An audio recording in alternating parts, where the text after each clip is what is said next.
Good morning, everybody. Good Good morning. morning. Good morning. Can everybody hear me? Yes. Yep. All right. Thank you. Thanks for coming. Morning, good morning, good morning, good morning. Okay. Everybody's checked in. Everybody's checked in. And I guess Shauna is here. Cheryl's not feeling well. Poong is here. Nick is here. Mario will be here. Good. Good. Okay, let's get started then. It is August 23rd, and let's talk real estate. The graphic today, actually, this is not really one to, I suppose you could post it on your own social media.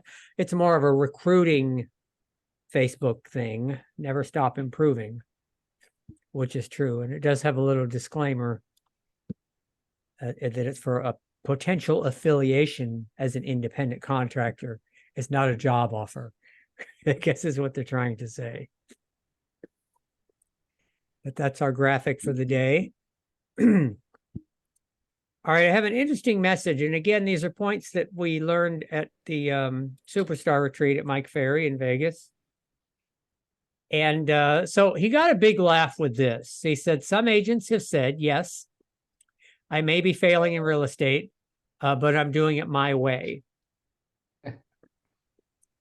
Which actually has a lot of truth in it when you think about it. And so what an interesting thought to carry around inside your head, that you're failing, but you're doing it your way. This is a business of independent contractors. And we're so focused on, I'm going to do it my way, that we don't take the advice of your broker, your manager, the trainers in your company, the coaches that work in your farm, outside influences, our great coaches, Brian Buffini, Tom Ferry, Mike Ferry. We just don't take advantage. So we're kind of stuck in the idea that we don't have to listen to anybody else. We can do it our way no matter what. And you miss out on the benefits of all the knowledge that's out there. And no matter what anybody says to you from today forward, we are in the business of talking to people. We've got to get that thought fixated in our mind that it's a people business, and talking to people is at the very core of it. We're in the business of talking to people, and the more we talk to, as you may have heard, the better chance you have. Most sellers think that it's January or June of 2022. They've got that stuck in their head, when in reality, here we are in August of 2023. It's a very different environment. Prices have changed both in positive and negative manner. So if you have a listing that's overpriced, imagine saying, Mr. Seller, right now, with your price, you're the highest bidder on your home. Are you okay with that? Well, what do you mean I'm the highest bidder? Well, have we got any offers above what you're asking? Well, no. Have we got any offers even 5% less than what you're asking? No. Then that makes you the highest bidder on your home, doesn't it? You All think right, they would get offended if you said that? There you go. Is that really something you're going to say? It's something that Mike Ferry will say. But think about that. If there's a way you can say that, it really brings the point home that you're the only one who thinks it's worth 550. So, and that's what, is that what you want to accomplish? No, obviously. The strength of the words is going to take people back to the very interesting place called reality. So if there's a way you could say something like that, it is a little flippant, I agree. But it actually is a very powerful statement. You're the only one who wants that price. The market does not. Now, remind yourself daily that market conditions have no effect on your production or your income, unless you choose to let it affect your production and income. This is an age-old thing that we say as markets fluctuate up and down, but you got to remember there's nothing you can do about it. Oh, but interest rates are higher than they've been in the past. Well, no, they've been 3 times higher in the past. The market's always changed. It's just in this market, the rates are going up and down almost by the minute. And if you're letting that control what you do, you're not going to have much control over what you do. You can't control the market. The only thing you can control is what you do in the market. Yes, the market is not as good as it was in the past couple of years. So you need to adjust to that. And the next one, never take rejection personally from people that you don't even know. So you knock on a door, it's a for sale by owner. They open the door, you smile, you say what you want to say, and they slam the door. Great. So how do you respond? Do you stop with the next for sale by owner? Do you stop walking up and down the street? Do you not go to the next one? Do you still continue knocking on doors in that neighborhood? Do you go back to the office, pick up the phone, continue your prospecting? Or do you let that one little word with 2 letters ruin your whole day? So don't let that happen. You're better than that. That's just an example of a little bit of rejection and a grouchy person out there being part of the business, being part of the people business, being the part of the talk to people business. Not everybody wants to talk to you, and that's okay. And then you can just remember that selling is legal.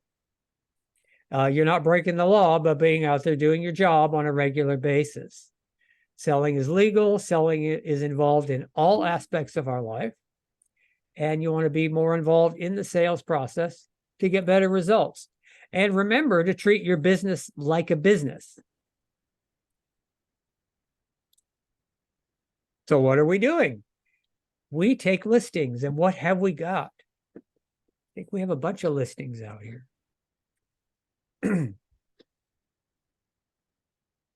So yeah, I'm going to do 100 to a page. I'm going to do a quick count of how many we have. Oh no, what I do is 10 to a page and then count the pages. And that'll give us an idea of how many we have. So we have just under 40 listings. And Koom, tell me about Portland Metro. What's we have a lot of inventory from our office, throughout the state actually. No new listings, but we have some coming on the market. I know Nick has one in McMinnville coming up soon. I'm going to have a house in Milwaukee that's coming up as well in the next couple weeks. We have Nyath going under contract, so her listings are getting contracts, so that's great. And she's actually going to do a price change on her property in Beaverton. So, it's a time of adjusting prices. And I'm glad she was able to convince her client that it was the best move for the property. So. And Michelle Schock has a few things pending, right? Yes, but we've already talked about those last Okay, week. that we covered. Okay. Okay. You went on a broker tour yesterday.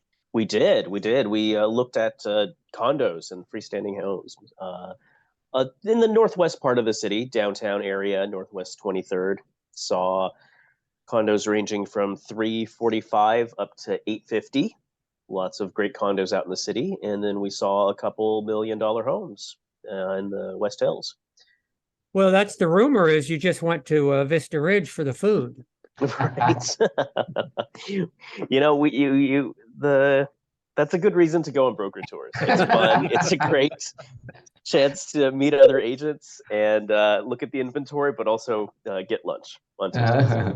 They were beautiful. The homes in the West Hills were really beautiful. One of them was written up in the Oregonian for its renovation, and it was absolutely jaw-droppingly stunning.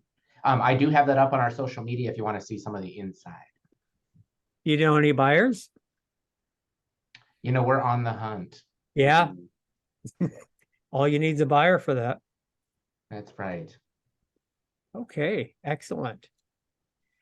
Excellent. And who else? Okay. I was just looking, I don't see anybody in the Longview area. Oh, there's nobody here in this meeting today. But what do you know about Washington, Shauna? I know that we're our days on, okay, someone Longview, Okay, somebody is talking there. I don't know. Probably Cheryl. So in Washington, it's taking longer to sell homes. The listings that we currently have are in the higher price range. I still have my Westland listing at 850. I have a Woodland listing at 1.3 million. I have a Washougal River Road at 689, and that one is actually getting a lot of attention. I wanted to talk a little bit about something that's really interesting that I'm learning about this property. Is it's got an assumable loan, a VA assumable, and so we are advertising that, which is sparking a lot of interest. Its interest rate is 2.25%, which can be assumed by anybody who qualifies, not just other veterans. If the seller is willing to let their eligibility stay with that home, and they are willing to do that for somebody if they want to take on the 215,000 left there. So I'm learning about that, which is really cool, because I think it's going to be something else that we are going to need to know about in the coming months. And yeah, so somebody can take it over and get that 2.25% interest. And so say it was a cash buyer, they might still want to take advantage. I mean, 2.25 is just, you could take that $215,000 and put it on something else and earn more money probably. So that's cool. And I know we have another listing coming. We have a battleground listing that's around 700,000. We have a $1.2 million listing coming into Woodland soon. And just, we need to get our buyers out there buying those houses. Very nice. That's such a beautiful home, Shauna. Oh my God. It looks like a fun place. Yeah, it does. It is really fun. I mean, it's heartwarming actually to watch the video going down the river. It's just an amazing property. My photographer did it's a great job, and it's cute. They've done just all the little ads and things to make it just adorable. And not far from the city, so it's like you have this kind of mountain cabin feeling, but you could actually be in the city quite quickly. Yeah, I think it tells you right in the words, it's only like 21 miles to the airport. Wow. Okay. Did they do Airbnb? It kind of looks like it. They are doing that, and they got it already, and they put it on, and they instantly booked up all the way through the end of September as soon as they put it on. And I told them, hey, I gotta have some weekends. So Right. they're not booking as many right now, but if somebody wanted to buy this and continue that, they could make a lot of money. They're charging $175 a night, and they're making a lot of money. The only reason they're not doing it is because something changed in their personal life, and they have to get more time for themselves to take care of family members. So that's just, it's a bummer for them, but somebody will profit from that. Some person's going to buy that house, and it does require flood insurance. If you notice, it's actually sitting on top of the river, so it does flood every once in a while. They have flood insurance. There's the basement you can see down in there. The basement, it floods every once in a while, and it hasn't ever been horrible. They've always been able to just dry it out and get right back, going again. But it's $2,400 a year, and it can transfer to the next person. So that's how that works. Okay. Oh, good. Okay. Okay, great property. Good luck. Mhm. Thank you. Yeah, I good luck. need some luck. Yeah. Mario, can you hear me? Yeah, Anything new in Idaho? See some good stuff in Idaho. Let's see. Is that a new listing? New Plymouth? Oh, this is Lee Lanigan's. Yeah, she has that out in New Plymouth. Yeah. Yeah. Just had a new closing. Let's see. Mhm. Okay. Let's see what else we have. in Idaho. Yeah, Mario, do you have a list of Yeah, closings with sorry Shelley? about that. I was on mute. I was talking and I was on mute. Oh, Oh, sorry. it's okay. Yeah, give us the heads up on Idaho. Mario. Jeff closed the deal and Augie will be closing this week as well. Augie wrote 2 offers and Sean wrote an offer. I wrote an offer for about 419. Nice. And Sean has her house back on the market at 521 Chaparral. Back on Nice. the market, was there a sale fail? Yeah, they backed out, I think, so she had to put that back on the market. Oh, okay. Okay. Thank So you. all the offers that you're talking about, Mario, are those all buyers? I believe so, yes. Yeah. Awesome. Mine was a buyer for 419 and then Augie wrote 2 and Sean wrote 1. So 4 this week. Excellent. Hey, And then John, 2 closings this week. Okay. Nick? I wanted to announce 3 new agents officially in 3 offices. So we have Michael Woody Woods in Idaho, and Christy has joined the Vancouver office. It says Gregory there, but it's Heisch, I believe. Yeah, she's gonna be going by Gregory, so that's Okay, fine. Christy Gregory. So welcome to us. And then Cassandra Wallace in Portland Oh, yes. is just wrapping up, and she joined us on our tour yesterday, and she's going to be an exciting addition as well. So welcome all 3 agents in 3 different offices as of last week. Cool. Yes, welcome. Yay, welcome. Yeah. I have another agent coming up next week. Who's most likely going to sign with us. Oh, okay. I like. That's Thank nice. you for all your hard work, Mario, Yes. and all managers. And all managers, right? I wanted to say something real quick too about listings. I got a text from Kat the other day and she said, how do I look at for all the listings in our office? And so I showed her a couple ways to do that. And she's doing some open houses now this weekend. So yeah, anybody, I'm open to open houses for any Washington listing that I have. And also in West Lynn, if anybody's looking for open houses, it's easy to find them, I think. Absolutely do it. And Kat, I really love the video and stuff that you're putting out. You're doing such a professional job. It's really, really good to watch and fun. Thank you. Yes, it would make anyone want to come on down. Yeah. Yes, and food is also a trick, as we've learned. Well, it looks amazing. I heard there was crab up on the ridge. Yes, crab legs up in the West Hills. It was exciting. We were wondering how they were going to make that happen. She did a very good job because, crab legs, we're like, are we going to be cracking them? Is the whole house going to smell like a fish house? Like, how's this going to go? But she figured it out, and it was really well done. It was a class act. Well, when you got a $5 million listing, you figure things out. You do. You do. That's good to hear about open house opportunities, because remember, an open house opportunity, there's a lot to do before an open house. You want to circle prospect that neighborhood, and that's your opportunity to meet lots of people. And you don't always have that opportunity. Now you've got hundreds of people and you have a message that's really going to resonate with them. You have something important that they want to know.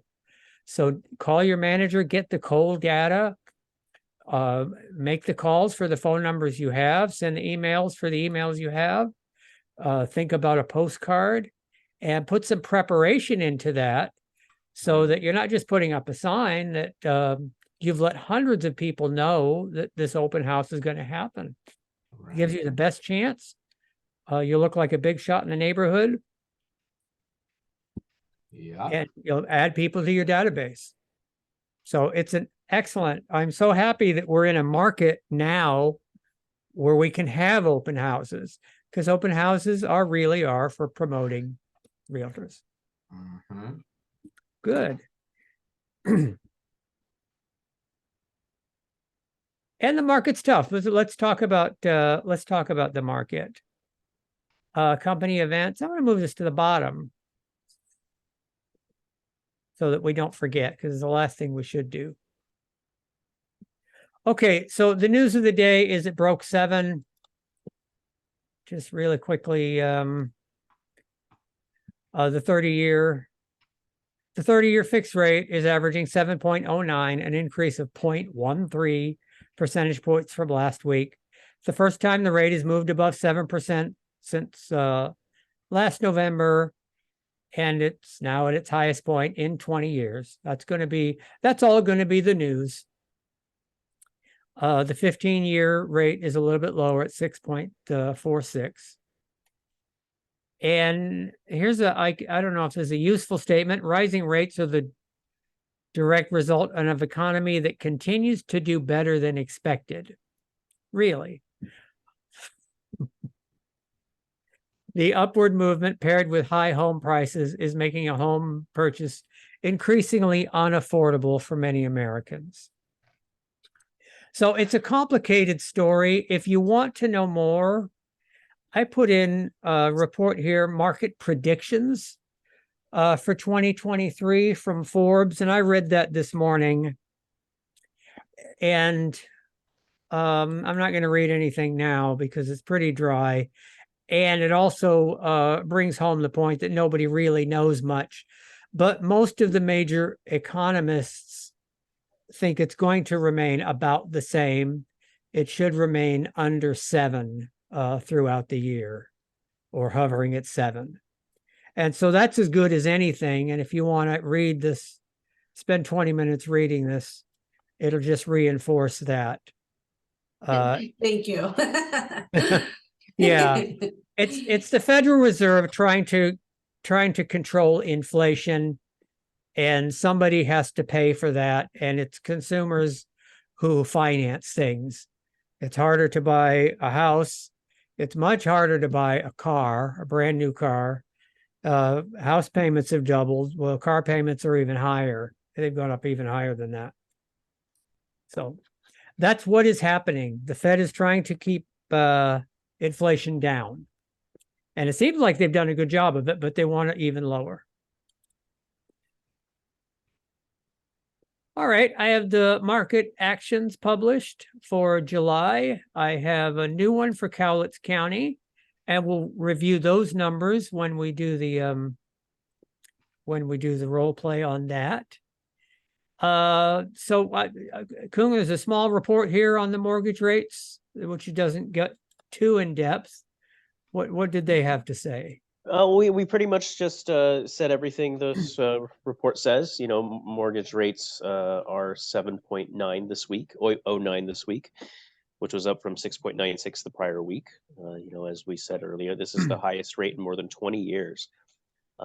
The rate translates into a mortgage payment for a single family home of $2,234 and $1,942 for a condo.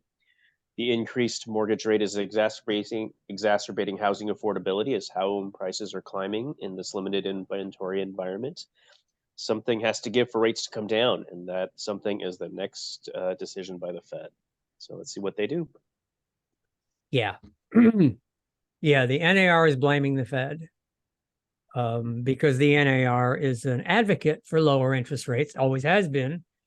That's what realtors do. We advocate for the best housing conditions everywhere. So we want the Fed to do anything to lower those rates. All right, let's do some role play. Yeah.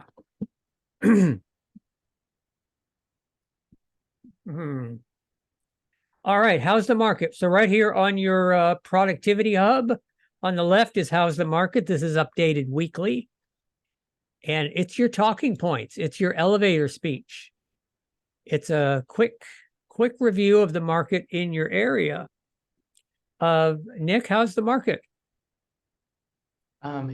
Maybe a little bigger. I think we got this. We are seeing a slight decrease in home prices nationwide as interest rates continued a slow trend upwards. However, this continues to be a seller's market. due to the shortage of available housing and signs of reluctance to purchase from buyers. Average days on the market in the Portland market are down to 33 days, so that's down. So homes are spending a little less time on the market. And then the median home prices have decreased 3.2% over the last year. The median home sold price in the metro area is $532,000. Interest rates are currently up to 7.09 and are expected to fluctuate over time.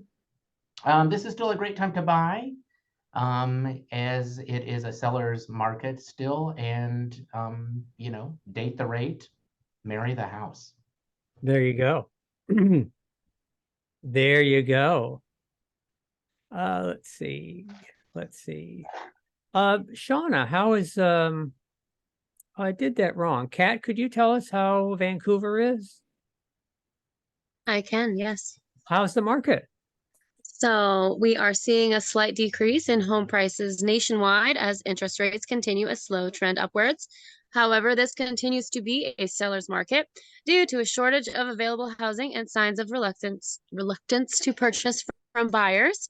Average days on the market is up 34 days from 33, and median home prices have decreased 1% over last year. The median home sold price in the area is $525,000. Interest rates are currently up to 7.09% and are expected to fluctuate over time. This is a great time to list. While this is still favorable to sellers, buyers also benefit from dropping prices and stabilizing interest rates. Excellent. Excellent. Nice. Very professional. I thought I was listening to a traffic report. Oh, That's nice. It sounded good. Got a journalism degree, I know, it's sounding good. never in Dateline. She's been practicing her camera, That's right? right. That's right. That's right. Exactly. That's right. Well, Shauna Dolby, how's the market in Longview? We are seeing a slight decrease. I don't know if I can follow that last one. Right. Me either. We are seeing a slight decrease in home prices nationwide as interest rates continue a slow trend upwards. However, this continues to be a seller's market due to a shortage of available housing and signs of reluctance to purchase from buyers. Average days on market is up to 37 days from 34 days. And median home prices have increased 8.5% over last year. The median home sold price in the area is $413,400. Interest rates are currently up to 7.09% and are expected to fluctuate over time. This is a great time to list while it's still favorable to sellers. Buyers also are benefiting from dropping prices, stable interest rates, and more time on the market. Okay. Stable interest rates. That's still the key. That's still the key. They are That's stable. so weird. Increased 8.5 and we're down 1%. We're just like right next to each other. Mhm. I'm not 100% convinced of all of that. I feel like we've decreased more than 1%. I don't know. Yeah. I don't It's a know. rolling 12-month average. It's true. Yeah. Yeah. Mario, can you tell us how the market is in Caldwell? Yes. We're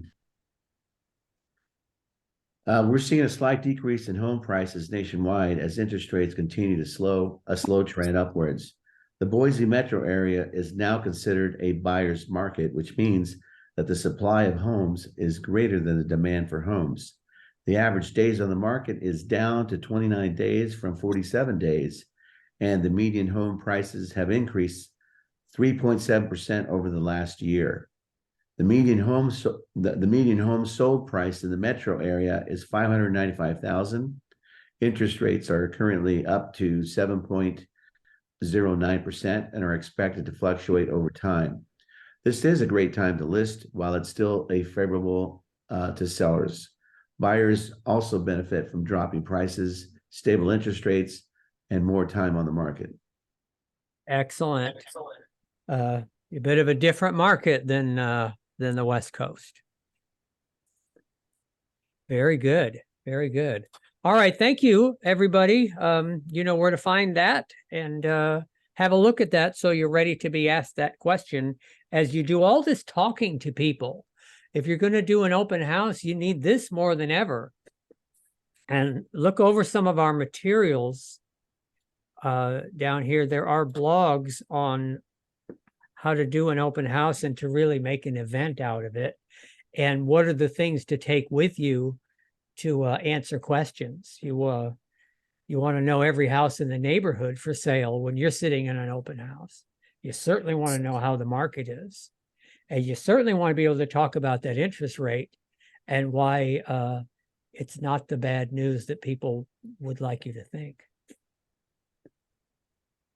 Okay. Let's get back to the agenda. And I wanted to bring this to people's attention. And I wish I could go. I'm going to have to think about that, 9:14. But the Mike Ferry organization has a, you'll have to take my word for it. They have a structured learning system.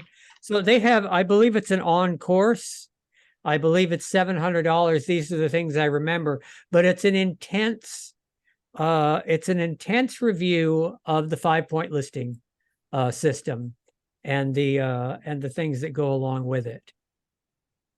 And I'll try to fix that link, but that is definitely something to consider. So, $700, that's a lot of money.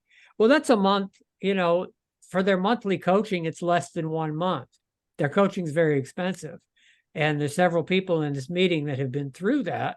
And we can tell you that if you can afford it, it is well worth it. And so this is just a one-time $700 for multiple sessions on the most important aspect of their program, which is the listing presentation. So I highly recommend this to everybody. I'm going to try to take it.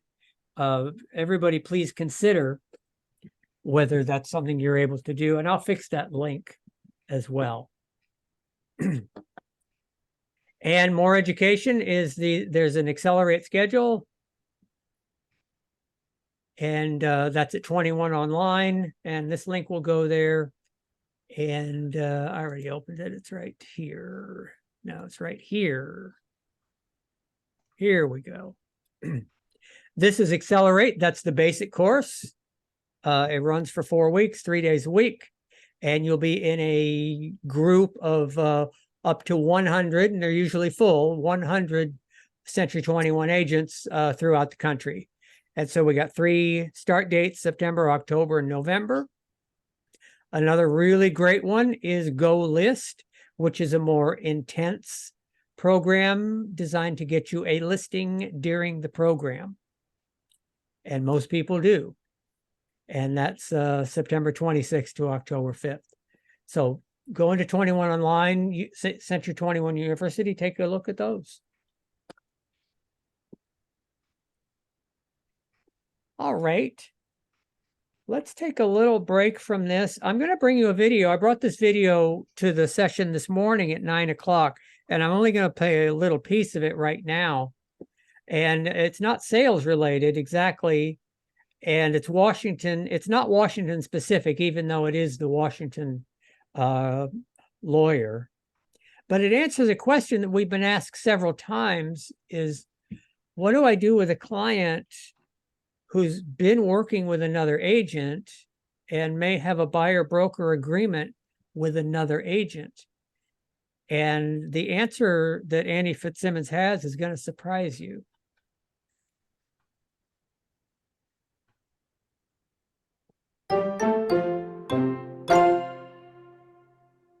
Can you share the Hi, sound? Annie Fitzsimmons. I'm your Oh, Washington there it is. Never mind. Realtors Legal Hotline lawyer. And this video looks at a question that really has a simple answer. And the answer is you can't answer this question for the buyer. Send them to legal counsel. Everybody get that? The Yep. answer is I can't answer it. Go see a lawyer. There you go. It's nice and simple. Let's find out why. But let's talk about why that's the answer. Buyer has been working with another broker. Buyer made an offer on the other house, and that's a detail that may or may not be true in every case, but buyer's been working with another broker, and for whatever reason, buyer is now unhappy with that broker and wants to use you instead. Let's assume for a moment, because this is the context of the question that was recently asked, that the buyer had in fact made an offer on a home utilizing that other broker, and it was a sale fail, or maybe the offer was never even accepted. I think that was the case. The offer was never even accepted. And now buyer wants to work with you instead. And the question is, can I represent this buyer? What if this buyer wants to buy the same house? What if the buyer wants to buy a different house? Can I represent this buyer? Are there ramifications to me or to the buyer or anybody else as a result of that? And the question asker in this specific situation did not know whether the buyer had a buyer agency agreement with their former broker or not.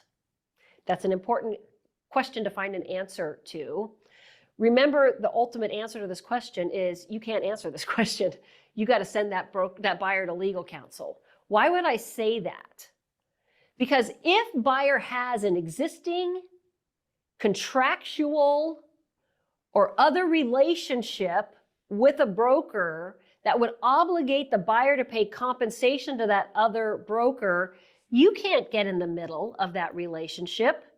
I hope that you recognize, as soon as I said contractual relationship, I hope the bells went off in your head that said, wait a minute, if I tell buyer what their rights or obligations are under an existing contract with somebody else, I'm probably giving them legal advice, because you would be.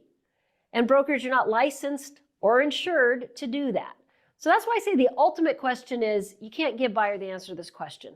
But it's still an important question for you to work through, because probably what's really at the heart of the question for the broker who's asking the question is not, can I represent the buyer? The answer to that question is actually pretty simple. Yeah, you can represent the buyer, sure. And I don't even care if the buyer is represented by another broker. You can represent the buyer. That's not really the question the broker's asking, even though that was exactly the question the broker asked.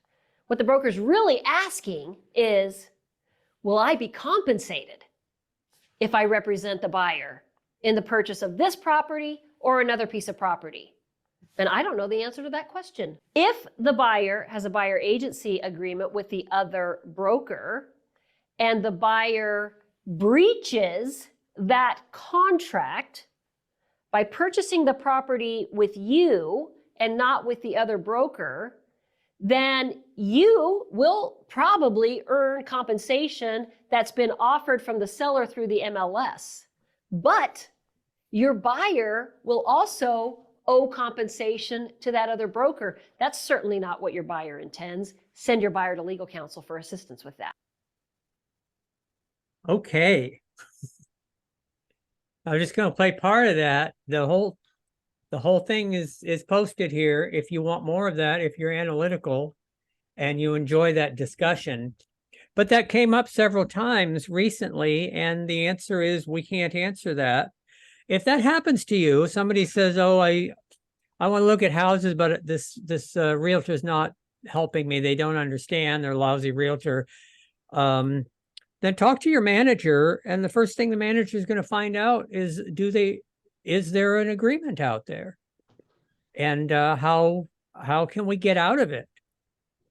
And we were talking about scenarios this morning that maybe the other agent will say, well, yes, I do have an agreement, but I'll just take a referral fee.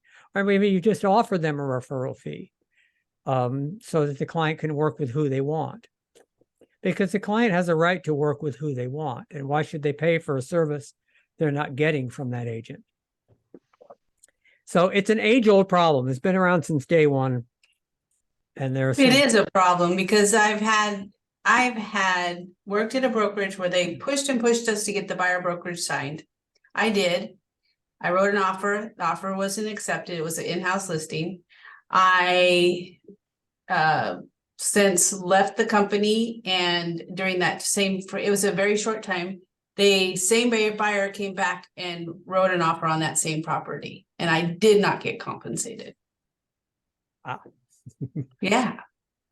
I just don't, yeah, I mean, it's so. I believe what Annie's saying, but it's just in real life, it just doesn't seem like you get much from those agreements. Would you agree? I don't care for them because I've seen judges throw them out of court also. They courts don't like them. Courts think the consumer has a right to work with whoever they want, and contractually it's weak. I mean, what did you really do to earn that commission if you did nothing, if you didn't represent them? Who are you? Just because I signed a piece of paper, I owe you $5,000 because I bought a house with somebody else? Courts usually throw that in the trash.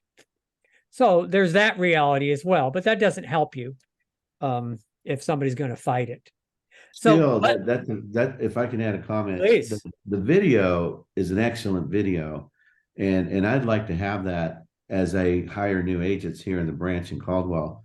Yeah. Because that's something I would like them to see.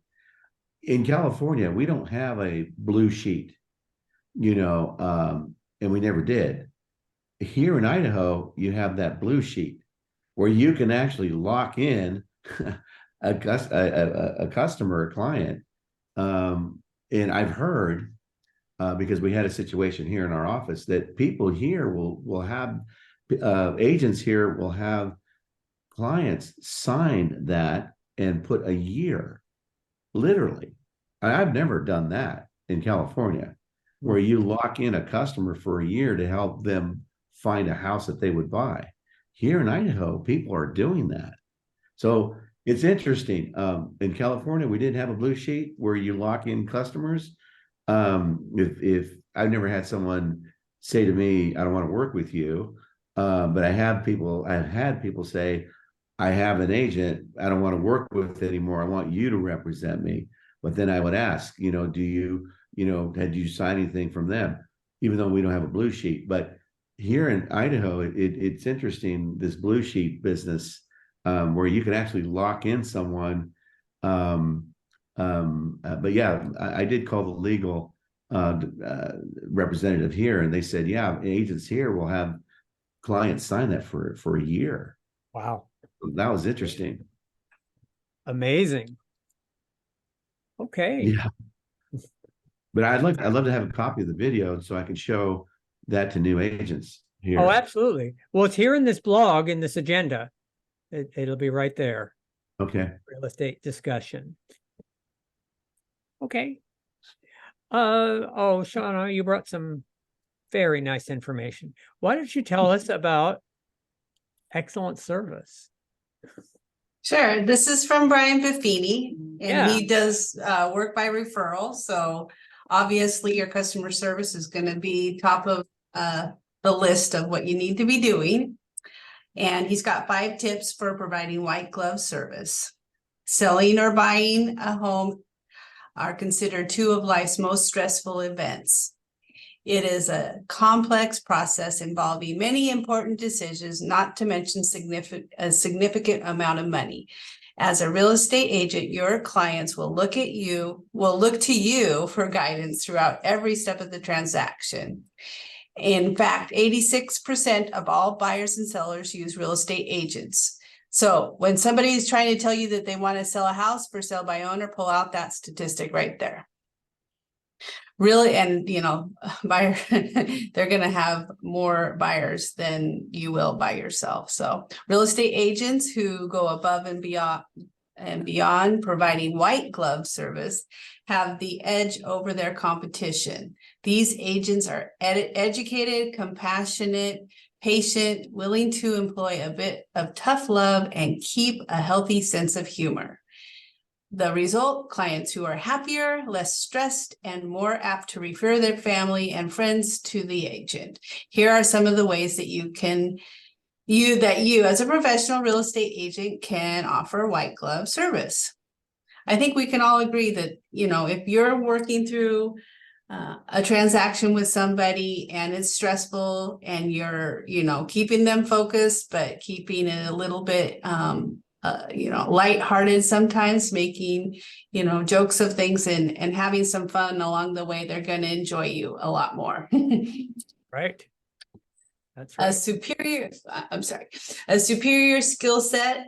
As a real estate white glove agent, it is essential that you have extreme exemplary skill I had such a hard time with that word. I practiced it a lot this morning, by the way. Skill at guiding a client through the many intricate steps of a real estate transaction. Real estate paperwork can be confusing and overwhelming to those who are not in the industry. Understanding the jargon, even for some new agents, I get a lot of questions with, what does BPO mean? What is, CMA? We have all these things that we just take for granted, and make sure you're explaining to your clients what those are and being able to help your clients decipher all that important information. Just don't assume that they understand everything. Mhm.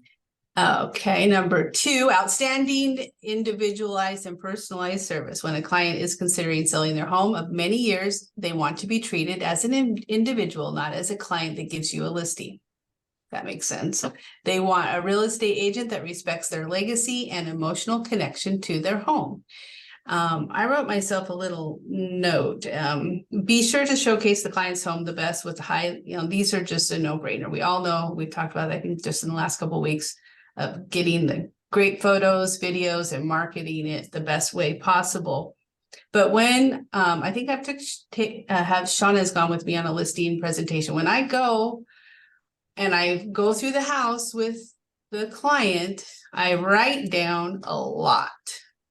I'm writing it down because it's important stuff. Because if you don't make it appear important to them, that you're listening to what's important to them, how are you going to go back and emphasize that later? So make notes, because what they say matters. And almost always what they like about that house, other people will like about that house. And they're the best source for writing your description later on. So I don't know. When other people go on their listing appointments, that's the first thing I do, actually. It's kind of an icebreaker for me. I know other people have taught different ways, but for me personally, that's what works. I don't go right to the table and start going over the data. I like to walk through the house, get to know the person, write down the notes, find out what's important.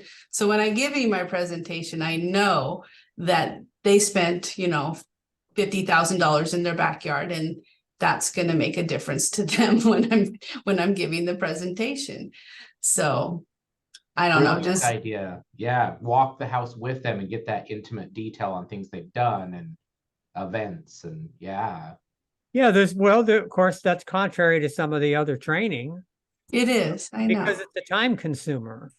It's a huge time consumer, and we've all walked through a house for an hour, getting very, very little real information. So there's 2 ways to do it. And if that works for you, I mean, that's excellent. You have a plan for it. You won't let it go astray. Right. And that's part of what's down below too, the management part of it. But it's critical to use tact when advising the seller on what they might need to change. Provide data and statistics on local market conditions to help back your opinions. Keep your client updated on how the process is going to be ready to help resolve any issues that may pop up. For the would-be buyers, ensure that the client is pre-approved at the beginning of their search so that time is not wasted. I get calls. When you get calls, for instance, a realtor.com lead, they're like, yeah, I want to buy a house. And I'm like, well, have you talked to a lender? Well, no. Well, don't you think and then it's really confusing to me that people don't know that is their very first step, that we can't go anywhere without that. So yeah, and that's, they need that, they need that help. Believe it or not, people don't know that they have to do that first sometimes. And the time management skills, we kind of just touched on that. As a real estate agent, you have numerous things on your plate. White glove service means that you know how to manage your time and not waste your client's time, such as taking them to see a bunch of houses that they can't buy. you you show respect by not giving the appearance that you have somewhere else to be when you're meeting with them. And I wrote in my notes, turn off your ringer. Don't look at your phone. That is a huge turn off for people when they're trying to make a life decision right here, folks. They're gonna sell their house they've lived in for 50 years. So turn the phone off and pay attention to them. Number 4, expertise regarding the area. That's a no-brainer. We talk about that every day, right? You have to know the statistics. Bring your elevator speech with you. So even if, so you sound like you know what you're talking about. I mean, the market changes and the interest rates go up and down. But if you have a good idea of what they are, then it's gonna show to the client. And let's see here. Oh, I crossed out this part. It says you can provide answers to local schools. I crossed that out. Tax rates, I crossed that out. Prior home sold, yeah, you can do that. Upcoming projects, things like that. But I just don't, I think that you should refer them to the people that are more, they have better information.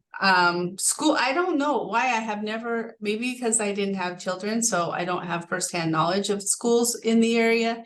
I grew up in a different county. I was also told, John, I don't know, what do you think? We're not supposed to say some schools are better than the others? I've always had that in my mind. What do you know about it? What do I know about it? What do you know about? What if, based on their criteria, the school isn't better? And you said that's the best school. Yeah, I mean, everything's written in blood, every law, every rule. And the reason we can't talk about schools is because we're not experts on them. And you get sued for giving the wrong answer. So one example about why schools change their boundaries. We have to be so careful in the multiple listing. It will list the school, but it'll also say this may call the school, call the school district. This may change at any time.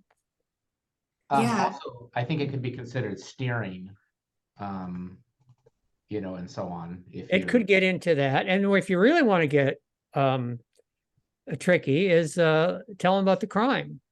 Tell them it's safe. Yeah, don't do that. Well, then you've opened yourself up to liability for anything that ever happens in the neighborhood.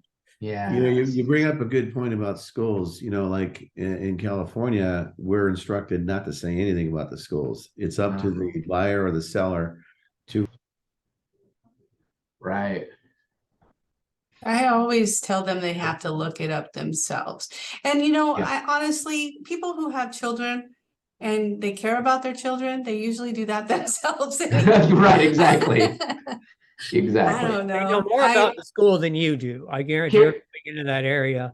They're going to know. I guarantee it too. What I do in rentals and in sales is I just give them the links to do their research if they need that sort of assistance, a city website, or whether it be crime or schools or whatever. And I guess it depends on your the association in your area, because in California, we're instructed not to say anything about schools. It's up to the buyer to do their own research. Here in Idaho, however, the seller has to list the schools. Yep. Yeah, so it's different than California. So every association, every state, I guess, has their own way of doing it with respect to the listing and providing that information. In California, they didn't like the agent to say anything. They just said to the buyer, you do your own research. Here in Idaho, we have to list the schools. We do here as well. We're only allowed to list them, but we don't generally speak of them. Oh yeah, we never speak like one's better than the other. No. That's just hearsay, right? Right. What's good for one person may be bad for another. So just listing them is what we do here in Idaho. Right. Yep. All right, that was a good topic because I read that and I thought, well, it must be different wherever. I don't know. I just don't ever talk about the schools. The last point to be a white glove agent is to have a database of full trusted professionals. And we talk about that too in our skills sessions. You want to be able to refer people to help your clients along, whether it be a mortgage broker, a developer, a landscaper, and any type of professional that they might need, because you are a trusted professional. You want to be confident that you can recommend a service for those as well. Superior customer service before, during, and after the transaction will always pay off. Your client will want to use you for future sales and recommend you to their family and friends. But sometimes you guys feel like, I don't always want to recommend somebody. I kind of want them to go find their own. If I pick up that they're really difficult and harder to please, I mean, that's not a good thing to say, but sometimes I just don't want to refer people because I don't want to be, if something goes wrong, I don't want to be, blamed, I guess is the word. What do you Well, guys think? there's nothing you can do to avoid that. And Yeah. that's just a service we've always provided. And other realtors do that and keep really good lists. Nick and I are selling a home in California, and the realtor had everything. Mhm, She had a huge list of things for us, and we relied on that. mhm. Yeah, And I we do have that too. Yeah. And if you need a resource, talk to your manager, because we have a large property management division. And so we know who's doing good work right now. So you're pretty safe with anybody we refer you to. Mhm. Yeah, if you go somewhere and you get great service, put them in your database. Yep. Right. Exactly. Exactly. Right. But what you were saying, Shauna, is like if it's a real high, if the person has a really super high standard, maybe it's best to just give them a list of 3 people and say, okay, interview You them. pick. Yeah, Yeah. exactly. You have a very high bar, so why don't you interview them and decide? And then it's not your problem, your issue, and you've provided the service. Yeah. I agree. I usually do it in threes. I basically, when I'm asked for a referral or a recommendation, I usually say, okay, here's 3. You pick the one you feel most comfortable with. Call Yeah. all 3 and then pick one. Right. Yeah. Yep. Okay. Excellent. Excellent. Any upcoming branch activities? Kung, I know you have something coming up. Yeah, we have a lunch and learn next Thursday. Old Republic will be here with the speaker talking about the mediation and arbitration process. So it's a great topic, important information. So come if you can. Lunch and continuing education credit will be provided. Nice. Very nice. Anything else? Very good. Very good. All right. Thank you, everybody. And have a great week. We'll see you next week, or we'll see you first thing in the morning. Thank you. Thank Bye. you. Bye for now. Bye.